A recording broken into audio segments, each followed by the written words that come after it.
3장 8절로 12절입니다.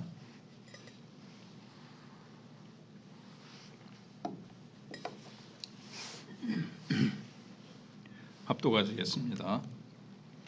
오직 나는 여호와의 영으로 말미암아 능력과 정의와 용기로 충만해져서 야곱의 허물과 이스라엘의 죄를 그들에게 보이리라. 야곱 족속의 우두머리들과 이스라엘 족속의 통치자들 곧 정의를 미워하고 정직한 것을 굽게 하는 사람들 원하노니 이 말을 들을지어다. 시온을 피로 예루살렘을 죄악으로 건축하는도다.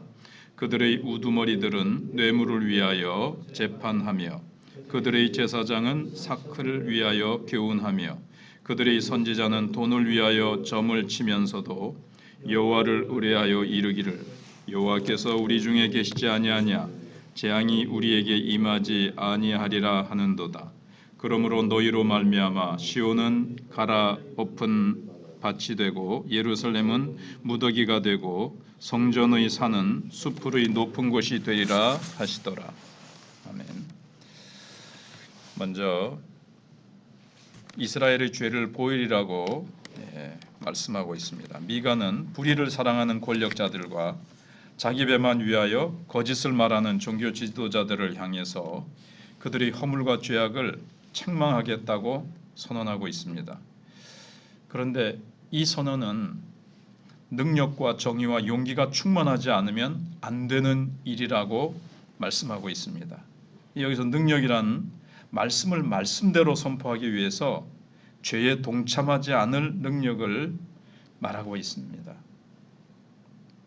지금 죄악을 범하고 부패한 지도자들을 향해서 책망한다는 것은 자기의 잘못하면 그 신변에 위험이 있거나 자기가 투옥되거나 살해될 수도 있는데 완전히 순교를 각오하고 박해를 각오하고 증거해야 되니까 능력이 그런 능력, 말씀을 말씀대로 증거할 수 있는 능력을 말하는 것이고 정의란 말씀을 이룰 수 있는 지혜로운 방법을 이야기하는 것입니다. 대안을 얘기해 줘야 되는 거죠. 용기라는 것은 말씀대로 외칠 수 있는 이 담력을 의미합니다. 이와 같은 능력과 정의와 용기는 인간에게서 나오는 것이 아니라 우리가 잘 아는 대로 오직 성령으로 말미암는 것입니다.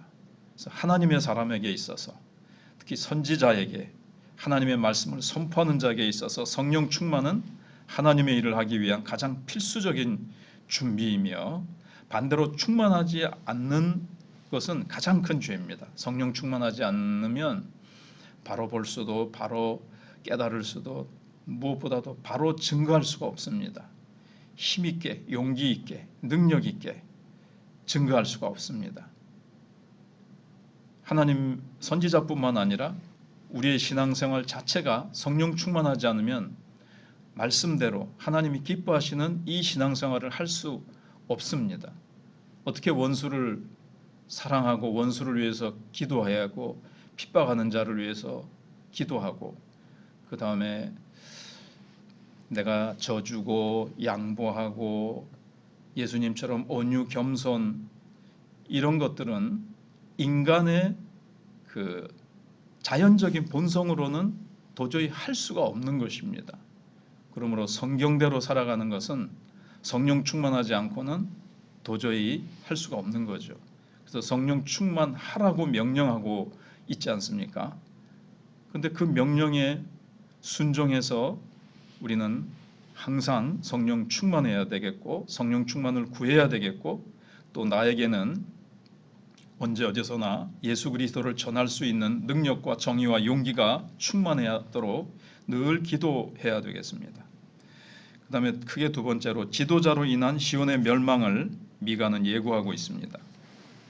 이제 선지자는 정치 지도자들과 종교 지도자들의 죄가 이스라엘 전체에 미치는 결과에 대해서 선언하기 시작합니다. 미가는 저들의 인격에 미치는 결과에 대해 선언하기 시작합니다. 미가는 저들의 인격에 대해 정의를 몸서리칠 정도로 미워하고 있다는 거예요. 그리고 정직한 것을 굽게 하는 자들이라고 요약하고 있습니다.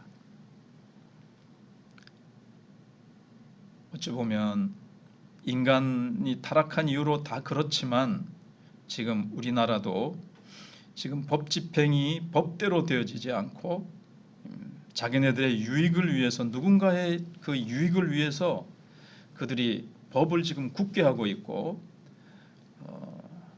정말 그들의 인격을 볼 때 정의를 몸서리칠 정도로 이렇게 미워하고 있다는 것을 알 수가 있습니다.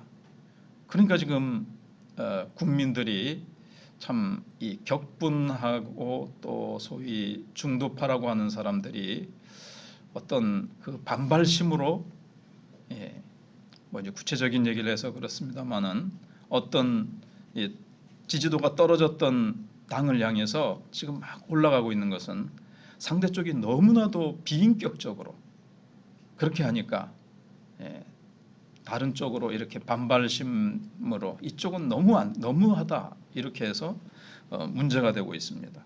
어떻게 보면 참 미가서의 말씀 그대로는 아니더라도 상당 부분이 지금 우리나라의 정치 지도자들과 종교 지도자들의 이 부패와 타락에 대해서 말씀하고 있습니다. 그리고 저들이 하는 일에 대해 피와 죄악으로 예루살렘을 건축하는 일이다고 요약을 합니다. 곧 권력자들과 성직자들은 예루살렘을 힘없는 백성들의 이 피를 흘려서 사악한 우상의 죄악으로 가득한 곳으로 만들고 있었습니다. 저들은 모두 뇌물을 위해서 재판하고, 삭슬을 위하여 교훈하고, 돈을 위해서 점을 치고 있었던 것입니다. 대장동 사건이라든가 여러 가지 그동안 저 앞쪽에도 극단적인 선택을 했던 그런 사람들, 지금 중국에서는 우리나라를 속국으로 만들기 위해서 벌써부터 자기 밑에 그 많은 정치가들, 국회의원들에게 돈을 엄청나게 주고, 그리고 어떤 사업을, 국책 사업이라고 뭘 해라 그러면서 거기에 이권을 어마어마하게 남길 수 있도록 국회의원들을 이렇게 물밑에서 돈을 엄청나게 주면서 자기 편으로 끌어들였습니다. 그래서 돈 때문에 자기 뇌물을 받고 얼마나 많은 그 참 정치 지도자들이 지금 타락했는지 모릅니다. 그리고 하나님이 다윗과 이제 다시 미가로 돌아와서 하나님이 다윗과 맺은 언약은 자신들의 욕망을 무제한적으로 채우게 해주는 그 안전판에 지나지 않았던 겁니다. 다윗과 맺은 언약, 그게 있기 때문에 우리는 편안하다, 안전하다, 하나님이 우리와 함께 계시니까 우리는 결코 재앙을 당하지 않는다, 이렇게 막 거짓 선지자들이 얘기하고 있는데, 하나님께서는 미가를 통해서 너희들이 피 흘리고 죄악으로 가득 찬 예루살렘을 만들었기 때문에 예루살렘이 갈아엎은 밭과 돌무더기가 될 것이라고, 성전도 수풀로 뒤덮이게 될 것이라고 선언하고 있습니다. 그래서 지도자의 죄악은 참 무서운 게 뭐냐면, 자기 개인적으로 징벌받고 끝나는 데서 멈추는 것이 아니라 공동체 전체가 멸망이라는 징벌을 받게 하는 겁니다. 큰 책임이 주어진 거죠, 위의 지도자는. 그래서 훗날 예레미야는 다시 한번 미가의 이 예언을 인용해서 예루살렘의 멸망을 그대로 예언합니다. 예레미야 16장 1절로 9절에 보시면, 그리고 느부갓네살에 의해서 문자 그대로 실현되고 말았습니다. 느부갓네살이 쳐들어와서 이 말씀을 그대로, 그래서 하나님의 말씀은 1.1핵도 땅에 떨어지지 않고 그대로 실현이 되거든요. 하나님의 말씀이 하나님으로부터 나왔으면 그 말씀은 그대로 이루어지는 거죠. 그래서 참된 성전은 건물이 아니라 성도의 모임입니다. 거룩한 무리가 없는 성전은 회파될 우상에 지나지 않습니다. 하나님을 사랑하고 하나님을 거룩하게, 그의 이름을 거룩히 여기며 주님 앞에 참된 경배를 드리는, 하나님을 향한 거룩한 백성들이 모이지 않는 성전, 거기에 모여서 복 주세요, 복 주세요. 평소의 삶은 죄악으로 가득하고 손에 피를 흘리면서 하나님 복 주세요라고 하는 것은 우상 숭배이기 때문에 그런 것이죠. 그래서 우리는 참 이 나라가 공의와 정의가 흐르게 해주시고 법이 법대로 정의가 정의대로 그렇게 이루어지며 우리 그리스도인들이 또 이 사건이 있기 전에 한국교회 지도자들의 죄가 뉴스에는 크게 밝혀지지 않아도 유튜브를 통해서 많은 그런 공개가 되었었습니다. 참 이걸 보면서 교회 지도자들의 죄악이 먼저 공개되고 그리고 그 지도자들이 회개하지 않으니까 세상에서 이렇게 큰 거가 터졌습니다. 한국교회가 회개하고 그래서 한국교회가 정화되고 거룩해질 때 세상도 우리가 위하여 기도하고 우리가 또 세상의 빛과 소금이 될 수 있는 것입니다.